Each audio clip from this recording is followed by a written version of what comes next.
올해는 휴가 안 가도 되겠네요. 고아다는 인호의 영화들은 다 햇살의 영화들이라고 말하고 있습니다. 호소다 마모루의 여름 안에서 살고 싶다. 보면은 평안한 휴가가 될 것 같다. 이 영화의 모든 것들은 사실은 세대론이에요. 아빠한테는 어떤 여름이었을까를 생각하면서 역시 로맨틱 가이예요. 근데 자리에 앉아서 이러고 들어야 돼요. 네, 이렇게.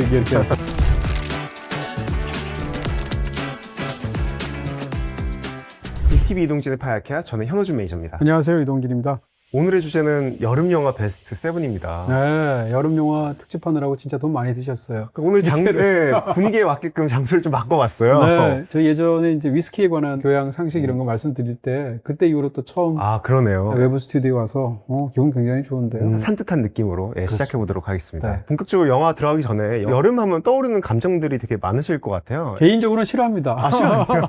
겨울 좋아하고요. 겨울에 태어나기도 했고 여름 별로 안 좋아하는데 그래도 이제 여름의 어떤 그 무성한 어떤 그 생명의 느낌 이런 것들은 굉장히 좋아하고요. 여름 좋아하실 것 같아요. 여름 좋아합니다. 그래서 추천해주신 영화들 보면서 되게 행복했던 것 같아요. 항상 이거 시작하기 전에 우리가 이제 베스트를 다루면서 여러 편을 하면 항상 물어보잖아요. 네. 다 보셨어요? 그럼 항상 다 보셨다.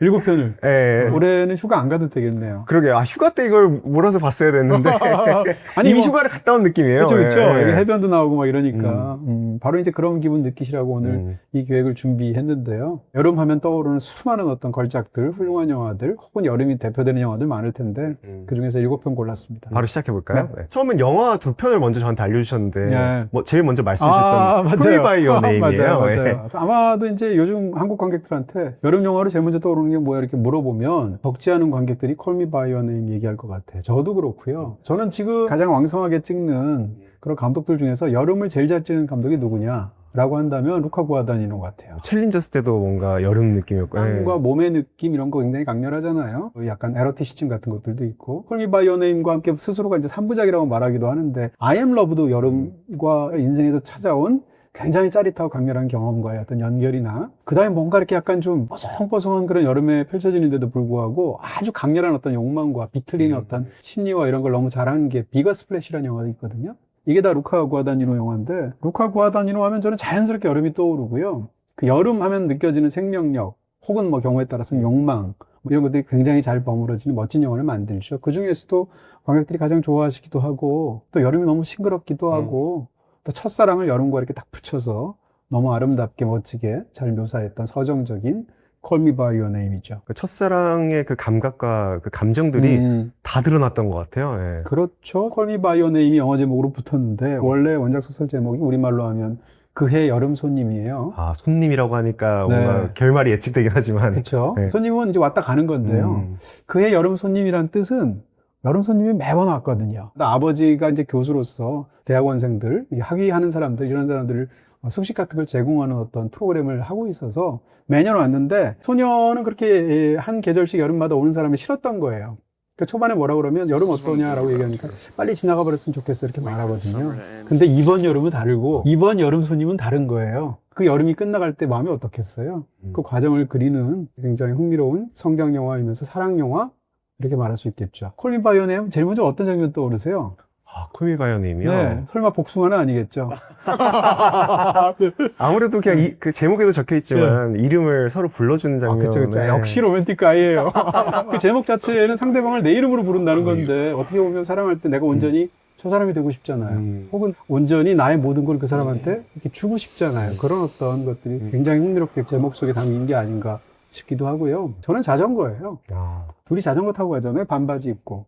그러면서 이제 같이 개울에도 가기도 하고 중간에 쉬기도 하고 대화도 하고 이러는데 그렇게 여름에 두 사람이 같이 자전거 타고 가는 풍경, 극 중에 등장하는 이탈리아 시골 마을의 가장 싱그러운 여름의 느낌, 첫사랑의 느낌 이런 걸로 가장 먼저 떠오르고요. 또 극 중에서 티모시 샬라메가 상당 부분 상의 탈의하고 나오잖아요. 근데 몸을 전혀 안 만들었잖아요. 막 이렇게 보호 본능이 들어가는 그런 몸이잖아요. 근데 그런 소년의 몸을 가지고 여름 장면들이 굉장히 자연스럽게 예를 들면 무슨 배구할 때도 그렇고 기타 칠 때도 그렇고 안에서 피아노 칠 때도 그렇잖아요. 반바지만 입고 두 사람 사이에서 혹은 그 전체적인 어떤 싱그러운 풍경 속에서 교류가 있게 되는데 그런 굉장히 인상적으로 그려진 아주 멋진 여름 영화다 이렇게 말할 수 있고요. 성의 장면들을 보면 우리가 보통 성의 장면을 어떻게 지나면 블루스 막 끈적거리면서 나오고 어둡고 이런 밤에 문 다 닫아 걸고 두 사람만의 어떤 이런 관계를 가지는 걸로 성애 장면을 찍잖아요. 근데 루카 구아다니노의 성애 장면이 굉장히 독특한 게 대낮이 굉장히 많고요. 아, 그러네요. 창문 열어놓은 창문에서 햇살이 막 들어와요. 이런 식으로 환한 풍경에서 모두가 드러나는 가운데 두 사람 사이에서 그야말로 몸과 마음의 교류가 있는 거예요. 이런 것들은 루카 구아다니노가 인간의 성애, 인간의 사랑, 인간의 섹슈얼리티를 어떻게 보는지를 사실 보여주는 구석이 있고요. 흥미로운 것은 콜미 바이 유 네임에서 동성애로 관계를 갖는 장면도 있고 이성애로 관계를 갖는 장면도 있는데 이성애로 관계를 갖는 장면은 오히려 반대로 너무 어둡고요. 화면 프레이밍 보면 오른쪽 구석에 두 사람이 뭘 하는지도 잘 몰라요. 근데 동성애로 두 사람이 관계를 갖거나 성애하는 장면은 정말 햇살 앞에서 밤이라 할지라도 한가운데서 이렇게 보여준단 말이에요. 다른 영화도 그래요. 그런 측면에서 구아다니노의 영화들은 다 햇살의 영화들이라고 말할 수 있습니다. 그 중에서도 가장 많은 분들이 좋아하셨던 저 역시 무척 좋아하는 콜미 바이 유 네임 여러분께 소개해드렸습니다. 다음 영화는 썸머워즈입니다. 네, 썸머워즈? 이렇게 생각하시는 분들이 있을 거고 일본의 애니메이션이 여름을 잘 다룹니다. 네, 대표적으로 여러 가지 많은 영화들 막 떠오르잖아요. 이웃집 토토로 같은 영화도 여름을 참 잘 다루잖아요. 그리고 뭐 썸머 필름을 타고라든지 기타 일본의 청춘 영화의 여름 장면들 굉장히 많이 등장한단 말이에요. 근데 허다한 그런 좋은 영화들보다 저는 여름하면 제일 먼저 떠오르는 일본 영화 대표적인 영화 중에 한 편이 바로 썸머워즈예요. 호소다 마모로 하면 많은 분들이 떠올리실 뭐 대표적인 늑대아이 같은 시간을 달리는 소녀 같은 뛰어난 작품들이 있는데 솔직히 작품성으로는 썸머워즈가 이 두 작품에 비빌 바가 안 됩니다. 이 정도 급에는 미치지 못하는 영화죠. 근데 여름에 관한 묘사, 여름에 관한 탁월한 애니메이션 한다면 저는 두 영화보다도 이 영화가 먼저 떠올라요. 바로 그런 점에서 국한해서 썸머워즈를 여러분께 소개해드리고요. 저도 썸머워즈 보고 나서 네. 여름에 일본 가고 싶다는 생각이 그쵸, 그쵸? 들더라고요. 제가 20초 평을 뭐라고 썼냐면 호소다 마모루의 여름 안에서 살고 싶다. 이렇게 그 영화에 됐었단 말이에요. 너무 공감 가네요. 그렇죠. 그 내용을 보게 되면 일본 사람들이 어떤 여름을 이상적으로 생각하는지 물론 모든 사람이 그러진 않겠지만 떠오르는 부분이 있고요. 아까 말씀드린 그 영화의 영역에서 가장 여름을 잘 다루는 그런 감독이 있다면 바로 루카 구아다니노인데 애니메이션에서는 전 단연 호소다 마모루라고 생각하고요. 시간을 달리는 소녀 같은 것도 보면 여름에 운동장에서 캐치볼 같은 거 하잖아요. 할 때 야구공이 하늘 높이 올라갈 때 그때 어떤 풍경을 그린다거나 하늘을 보여주고 그때 구름이 약간 서서히 변하는 모습 같은 걸 그린다거나 이런 거 너무 잘하거든요. 늑대아이에서도 여름 같은 때 밭일하는 일이 어떤 건지 농사일 이런 것들 굉장히 묘사 잘한단 말이에요. 엄마가 땀 흘리면서 그렇습니다. 아이들 옆에도 있고 뭐 이런 상황에서 호소다 마모루가 결혼을 하기 전에 여자친구의 외가에 놀러 간 적이 있대. 근데 갔더니 집이 대가족이야.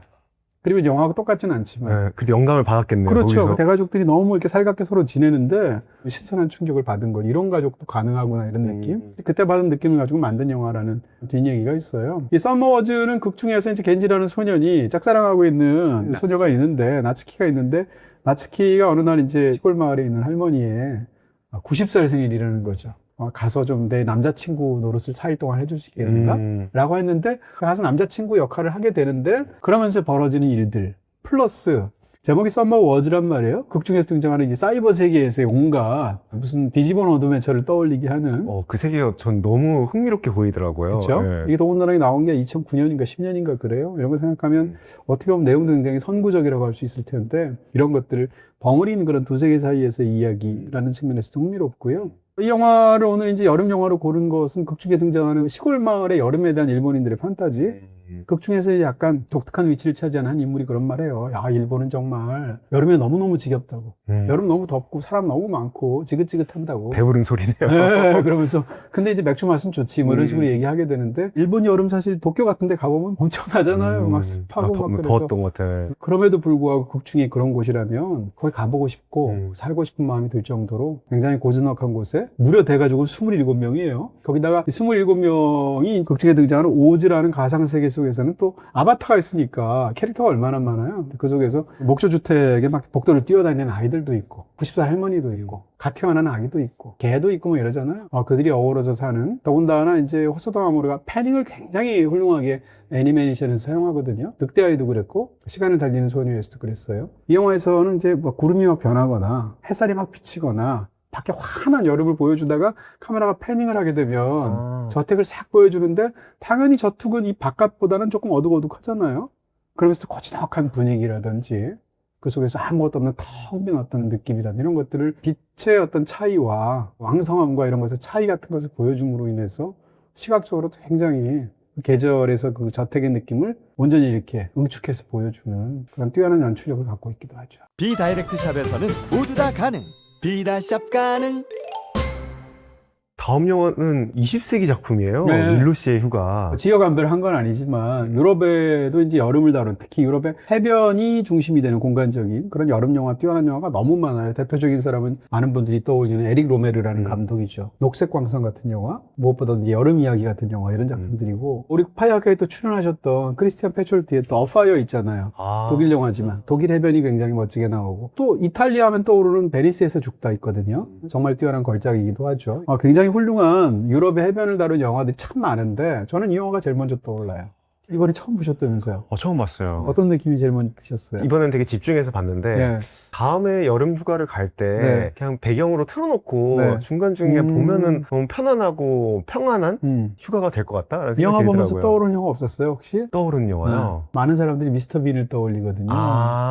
왜냐하면 중간중간 유머. 네. 로안 애킨슨이 미스터 빈 캐릭터로 많은 TV도 찍고 영화도 만들었잖아요. 결정적인 영향을 주었던 작품이면서 캐릭터이기도 해요, 실제로. 근데 미스터 빈도 물론 굉장히 훌륭한 재밌는 코미디라고 말할 수도 있겠지만 사실은 이제 뭐 자크 다트는 정말 훌륭한 그런 거장이라고 말할 수 있을 것 같고요. 제 기준에서는. 미스터 빈 영화 중에서 미스터 빈의 할리데이라는 영화가 있어요. 그게 바로 이 윌로 씨의 휴가를 자기식으로 다시 만든 거예요. 그러네요. 제목도 비슷하네요. 네, 리메이크는 아니지만 거기서는 아마 깜네 영화제죠. 이런 식으로 차이가 있는데 어찌됐건 그런 영화사의 의미가 있기도 하고요. 좀 약간 시대 차이가 나긴 하지만 미국에 찰리 채플린하고 버스터 키튼이 있었다면 유럽에는 자크 따띠가 있는 거예요. 그렇게 얘기하는 게 가장 바로 쉽게. 이해되네요. 예. 그렇죠? 자크 따띠는 본인 스스로가 마임 배우이기도 했고 본인 스스로가 특정한 캐릭터로 계속 나와요. 그 캐릭터가 이제 윌로 씨라는 사람인데 이 영화뿐만이 아니라. 그렇죠. 예. 이게 이제 초기작이고요. 사실 자크 따띠는 뭐 위대한 감독이지만 영화의 자기 세계를 통틀어서 영화 4편, 5편밖에 안 만들었어요. 장편 영화를. 이제 뭐 나의 아저씨라든지 혹은 뭐 플레이타임이라든지 트래픽 같은 그런 또 다른 정말 훌륭한 작품들이 있죠. 근데 그 속에서 계속 이 사람을 같이 연기하는 거예요. 찰리 채플린 보면 그 방랑자 캐릭터가 있잖아요. 마찬가지로 윌로 씨로 계속 나오게 되는데 항상 모자를 쓰고 있고 항상 파이프 담배를 물고 있죠. 그래서 이 실루엣만 봐도 윌로 씨거든요. 물론 이제 시대 배경은 이제 1940년대, 50년대 프랑스 해변이니까 지금하고는 차이가 있겠지만 유럽의 해변이 미국의 해변이하고 어떻게 다른지가 약간 느낌이 와요. 해변에 있는 방갈로라든지 거기서 사람들이 하는 어떤 행동들이라든지 이런 많은 부분들에 있어서 그런 것들을 보는 그런 재미가 있고요. 무엇보다도 이제 작품을 보면 그 자체로 넉넉하게 여름 휴가를 프랑스 해변에 갔다 온 느낌이 드는 게 일단 가장 추천드리는 이유이기도 하고 또 하나는 유성영화 시대 만들어진 무성영화 같은 느낌이 들잖아요. 바로 이해되네요. 그쵸? 예. 네, 대사가 거의 없고 대사가 있긴 하지만 대사 자체가 사운드로 영화 속에서 들리는 거예요. 예를 들면 바람 소리, 차가 킥킥대는 소리, 폭죽 터지는 소리랑 대사가 별 차이가 없는 거예요. 이런 정도라서 여러분들이 보시게 되면 언어적인 번역 없이도 그냥 보시면 돼요.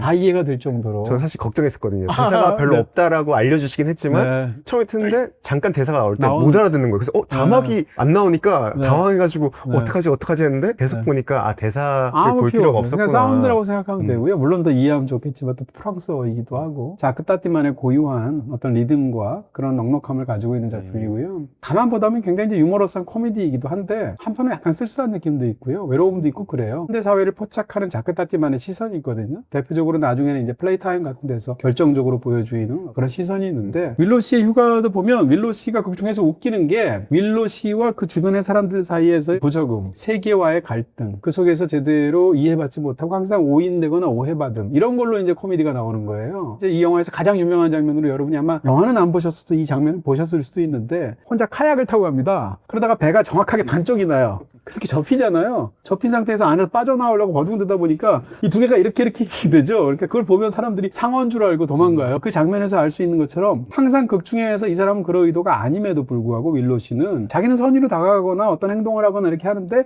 그게 항상 어긋나서 사람들한테 불편함을 주고 화를 내게 하고 또는 무서움을 주고 뭐 이런 상황이에요. 나중에 가면 이제 폭죽 쏘고 싶지도 않은데 폭죽도 쏘고 막 이러잖아요.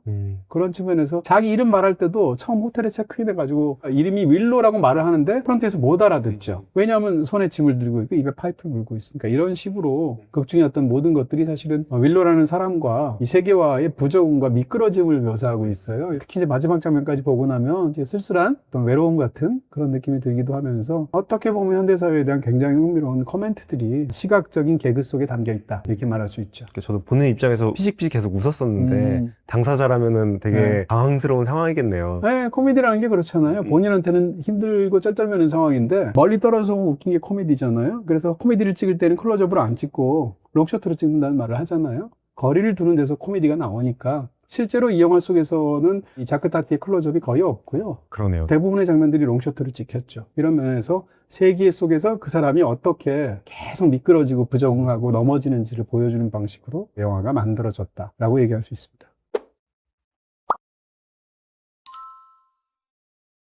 다음 영화는 한국 영화도 있었네요. 네. 예, 8월의 크리스마스입니다. 한국 영화도 꼭 넣고 싶어서 8월의 크리스마스를 뭐 제일 먼저 떠올리게 됐습니다. 비교적 최근 영화 중에 우리들 같은 굉장히 뛰어난 여름 영화가 있고 아이들의 여름방학이죠. 또 남매 여름밤도 있잖아요. 그런 작품을 소개하고도 싶었는데 아무래도 한 편을 고른다면 8월의 크리스마스죠. 8월의 크리스마스인 것 같습니다. 이게 제목이 8월의 크리스마스인데 제목을 그 당시에 너무 잘 지었다고 그랬거든요. 8월의 크리스마스라는 말 자체가 굉장히 역설적이고 말이 안 되는 모순어법을 갖고 있는 거잖아요. 8월 달에 크리스마스일 수는 없으니까. 근데 이게 이 영화 속에 사실 어떻게 보면 모든 것이 그대로 다 담겨 있다고 볼 수도 있어요. 그런 면에서 제목을 참 잘 지었는데 8월이니까 당연히 생명, 그 다음에 더군다나 주인공인 한석규 씨가 연기하는 정원이라는 사람이 8월생이에요. 그러니까 생명이라든지 왕성함 이런 부분들인데 근데 크리스마스야.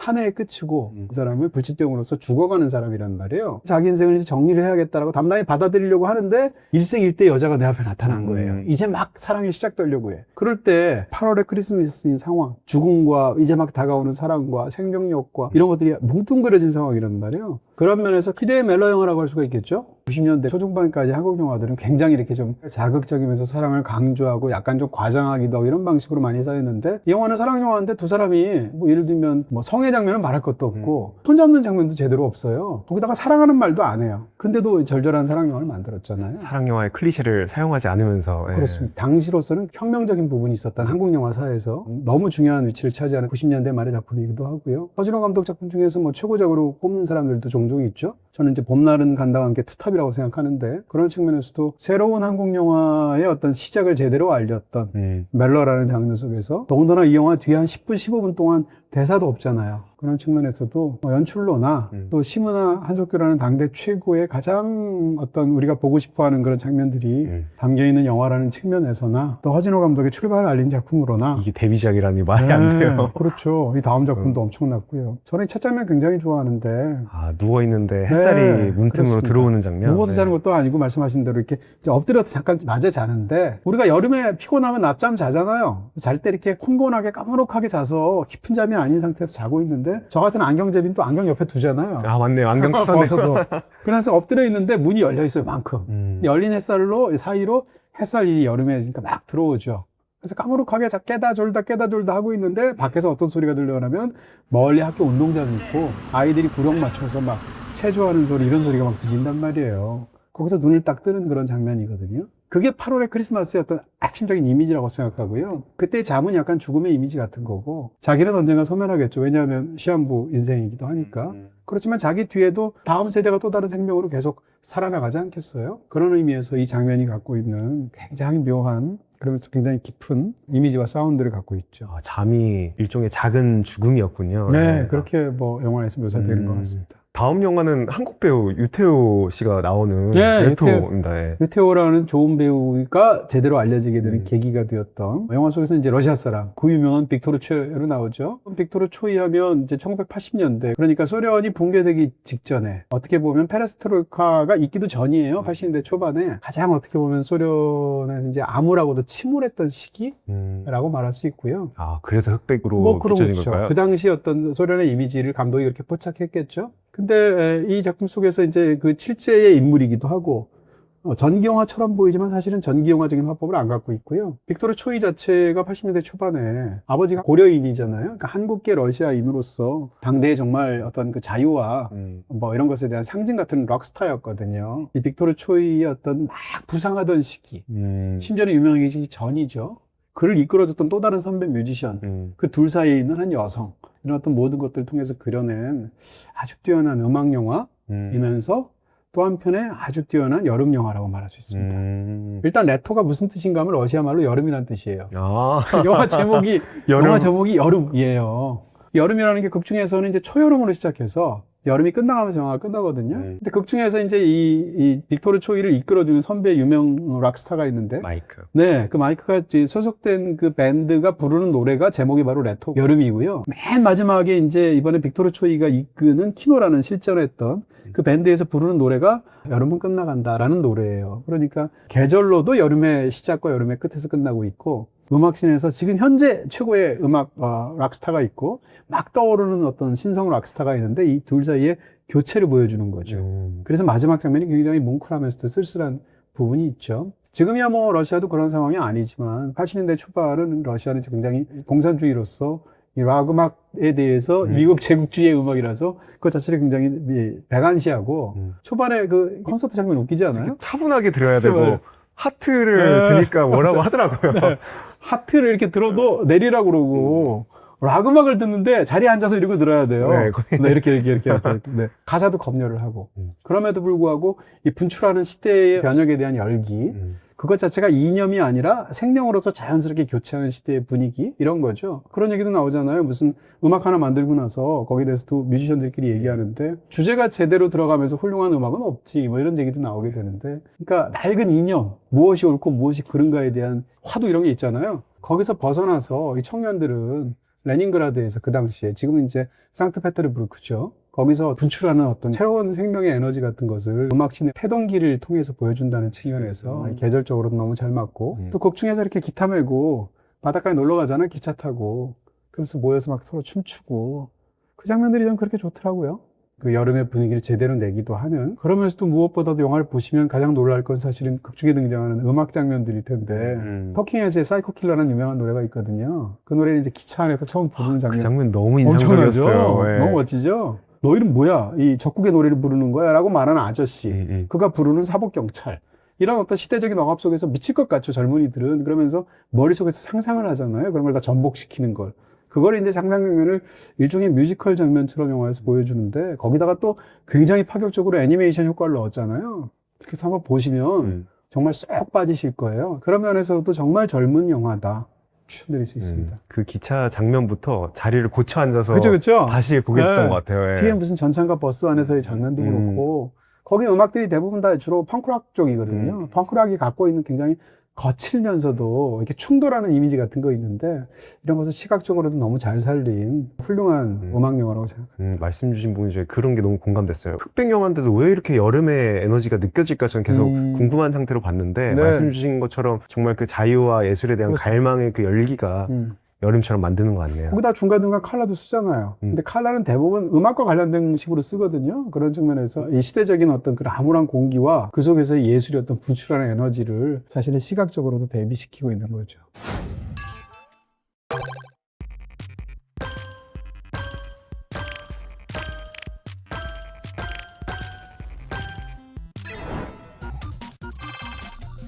모든 장르를 한 번에 플레이. BTV 올 플러스. 영화, 퀴즈, 다큐, 애니는 물론 드라마, 예능, 실시간까지 한 번에. BTV 올 플러스. 근데 다음 영화는 마지막 장면이 그렇게 유명한 졸업입니다. 졸업을 안 본 분은 있어도 네. 마지막 장면 모르시는 분은 없지 않을까? 저도 사실 고백을 하자면 네. 마지막 장면만 알고 있었다가 그렇군요. 미루다가 이번에 보게 됐어요. 사람들이 본 걸로 착각하는 영화 중에 하나죠. 대부 같은 영화 다 본 것 같지만 대부 안 본 사람 사실 굉장히 많거든요. 마찬가지일 텐데. 졸업이라는 영화는 마지막 장면이 너무 유명해서 패러디도 되고 그러는데 마지막 장면을 잘못 기억하시는 분들도 있고 결혼식에서 결혼하게 된 자기의 사랑했던 사람의 손을 낚아채서 둘이 막 환하게 웃으면서 탈출하는 그 장면으로 너무 유명한 장면이잖아요. 스포일러한 거 아니죠? 이 장면 다 알죠? 아셨으니까. 네, 이건 뭐 스포일러라고 말할 수가 없을 정도죠. 근데 영화를 실제로 다시 보면 완전히 딴판인 영화예요. 어떠셨어요, 이번에? 보았던 이미지 자체는 되게 행복한 그쵸. 결말로 약간- 생각하고 있었는데 네. 전체를 보니까 아예 네. 다르게 느껴지더라고요. 그렇죠. 네. 어떻게 보면 굉장히 지적인 영화예요, 사실은. 한 세대에 대한, 시대에 대한 코멘트라고 말할 수 있는 그런 작품이기도 하고. 이 영화가 나왔을 때, 뉴 아메리칸 시네마라고 보통 이야기를 하는 거대한 사조가 있었어요. 그래서 보통 미국 영화의 최전성기를 언제로 보느냐, 어떤 영화 평론가들은 70년대를 보기도 하거든요. 그랬을 때 60년대 말에 새로운 어떤 영화를 영화로 배운 학교도 영화를 전공하기도 하고 이런 일군의 어떤 젊은 영화인들이 대거 분출해서 만든 영화들이 있죠. 우리에게 내일은 없다라든지 이지 라이더라든지 혹은 졸업 같은 작품인데 이 영화가 1967년도에 그해 흥행 순위 1위였던 영화예요. 소위 이제 대박이 난 영화이기도 하고 아카데미에서 감독상까지 받았거든요. 마이크 니콜스가. 당대의 걸작인데 이런 영화는 보면 사실은 졸업 같은 작품 혹은 또 그로부터 한 20, 30년 후에 나오게 되는 양들의 침묵 같은 작품, 이 두 작품으로 편집에 대해서 제가 강의한 적이 있거든요. 이럴 정도로 두 작품들의 편집과 촬영은 굉장히 뛰어난 당대의 어떤 미학적인 부분들이 있다는 걸 먼저 전제하고 싶고요. 오늘 주제로 얘기한다면 이제 여름이잖아요. 주인공이 벤이라는 사람이고 그 당시에 무명에 가까웠던 더스틴 호프만이 극 중에서는 이제 동부에서 유학을 가서 공부를 너무 잘하고 명문대를 다니고 졸업을 했어요. 더 그레듀에이트는 이제 졸업이라기보단 졸업생이잖아요. 우리말로 하면. 그 졸업생으로 이제 고향에 금이 환영한 거예요. 졸업해가지고. 네. 이렇게 엄청 자랑스러운 아들인데 아직 뭘 해야 될지 결정을 못했어요. 그런 상황에서 일반적인 성장 영화의 틀을 보면 자기가 익숙했던 공간에서 자라왔던 집이나 학교나 친구들을 떠나서 어디 먼 곳으로 떠나서 겪는 일들, 이런 것을 이제 보통 로드무비 형식으로 성장 영화의 플롯을 짜는 경우가 많단 말이에요. 이 영화는 반성장 영화예요. 반대입니다. 왜냐하면 고향을 떠나서 대학을 잘 다녔어요. 거기서 수석 졸업했어요. 명문대를. 그리고 돌아왔어요. 돌아온 것은 내가 여태까지 나고 자랐던 너무나 익숙한 부모님 집과 고향이에요. 근데 거기서 완전히 다른 경험을 하는 거예요. 그러면서 내가 과연 했던 것에 대해서 다시 한번 이게 뭐야 라고 되새겨보는 그런 느낌이거든요. 어른이 되기 직전의 시대는 끝났고요. 대학까지 졸업했으니까 이제 뭘 해야 되잖아요. 성장을 하고 싶은데 아직 성장은 찾아오지 않고 자기 인생을 책임져야 할 시대는 아직 오지 않았어요. 이 양자 사이에서 이 졸업생이 대롱대롱 매달려 있는 거예요. 불안과 혼돈의 시기죠. 그렇습니다. 그 사이에서 이 불안과 혼돈이라는 것의 핵심이 바로 자기보다 나이가 훨씬 많은 아버지의 동업자의 아내인 로빈슨 부인과 사이에서 미래를 갖게 되죠. 그게 이제 극 중에 등장하는 건데요. 이 영화의 모든 것들은 사실은 세대론이에요. 1967년이라고 딱 얘기를 하게 되면 60년대는 미국의 가장 이상주의적인 시대였고 20세기의 가장 들끓는 시대였단 말이에요. 그 당시 청년들은 이제 반전도 외치고 히피 무브먼트도 있고 많은 것들이 있었어요. 인권 운동들도 하고. 그래서 그들이 타도해야 될 전 세대는 있어요. 엎어야 될 이전의 시대적인 흐름이 있어요. 근데 다음 시대는 아직 오지 않았어요. 그랬을 때 로빈슨 부인으로 떠올려지는 이전 세대와 이 벤과 이 일레인이라는 여자와의 사이에서의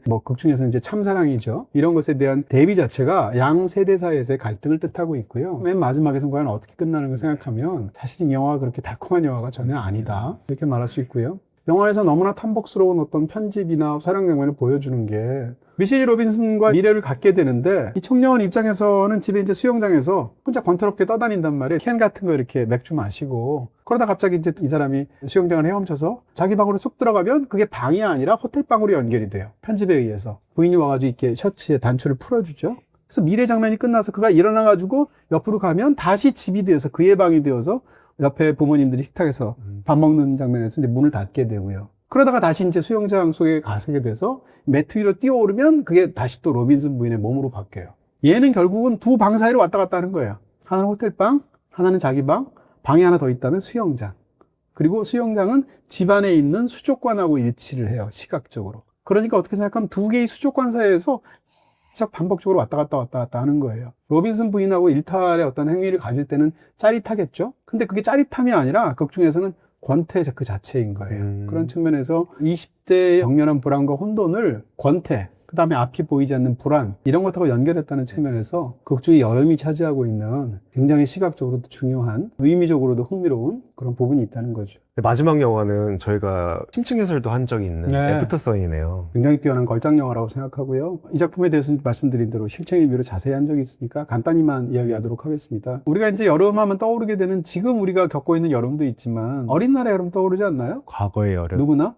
특히 이제 청소년기에 들어가기 전에 초등학교 시절쯤에 느꼈던 그때쯤 예를 들면 어머니, 아버지, 친구와 함께 어디 멀리 리조트로 한번 여행 간다고 생각해 보세요. 여름에. 그 경험이 얼마나 평생 지속되는 경험이겠어요. 근데 극 중에 이제 소녀 자체가 11살짜리고 자기 아빠와 함께 영국을 떠나서 터키까지 리조트로 여행을 갔단 말이에요. 근데 이제 지금 이 모든 것들 떠올리게 되는 극 중에 현재의 화자가 있는데 화자 입장에서는 세월이 한 20년 지난 거죠.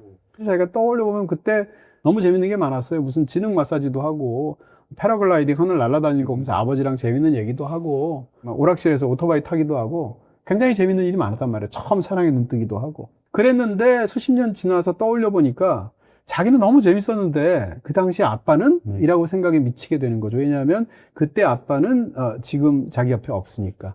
자기한테는 너무 즐거웠던 유년기의 여름을 정반대로 그때 나는 뭘 놓친 걸까? 나는 뭘 못 봤던 걸까? 아빠한테는 그 여름이 어떤 여름이었을까를 생각하면서 그것이 이제 플롯의 주된 동인으로 작용하는 혁신적이면서도 굉장히 슬픈 그런 영화라고 할 수 있겠습니다. 그 기억이 되게 불완전하니까 계속 상상하고 그쵸. 변형하고 왜곡하고 그러면서 채워나가잖아요. 그렇습니다. 이 영화의 플롯은 그녀 마음속에 들어가 있는 수많은 감정들이 기억 속에 등장하는 시공간을 왜곡시키는 거죠. 또 실제로 이제 터키에서 보낸 소녀 입장에서 그 여름이 어떻게 느꼈는지가 말 그대로 너무 잘 묘사가 되기도 한 그런 아름다운 작품이기도 합니다. 오늘 말씀 주신 영화들이 단순히 뭔가 여름을 배경으로만 하는 게 그치는 게 아니라 그 배경 네. 그 이상의 역할을 했던 것 같아요. 그렇습니다. 그냥 여름하고 낭만적인 영화, 뭐 좋은 영화도 많겠죠. 근데 영화 속에서 여름을 단순한 그런 계절의 배경으로만 사용하지 않으면서 가장 깊숙하게 아주 인상적으로 그 계절을 묘사한 그런 작품 7편을 모아서 여러분께 소개해드렸습니다. 여름을 온전히 느낄 수 있는 영화들, 지금 띄워드리는 영화들은 BTV 그리고 모바일 BTV에서 보실 수 있습니다. 저희 여름 영화도 했으니까 다음에는 뭔가 쓸쓸한 가을 느낌을 내는 영화 이렇게 베스트 해도 괜찮을 것 같아요. 네, 파이프 물고 뭔가 트렌치 코트 입고 한번 또 괜찮은 스튜디오 한번 또 섭외해 보세요. 계절마다 해보시죠. 네, 좋습니다. 네, 감사합니다. 고맙습니다.